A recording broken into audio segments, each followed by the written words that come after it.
நல்லா புரிஞ்சுக்கோங்க. ஒரே எழுத்து தான். இது வேற வேற அமைப்புல வேற வேற கண்ணோட்டத்துக்கு தகுந்த மாதிரி வந்து பாத்தீங்கன்னா வேலை செய்யுது.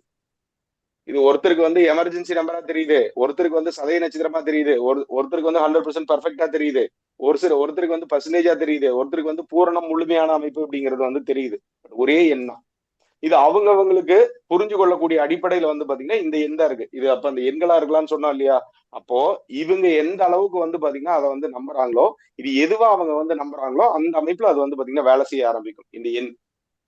அப்போ இவரு வந்து ஒரு எமர்ஜென்சின்னு எதிர்பார்த்தாருன்னா, இவரு இந்த 100 அப்படிங்கிறத பார்க்கும்போதெல்லாம் அந்த எமர்ஜென்சியான ஒரு இத வந்து பார்த்தீங்கன்னா குறிக்குது அப்படின்னு சொல்லி எடுத்துக்கலாம்.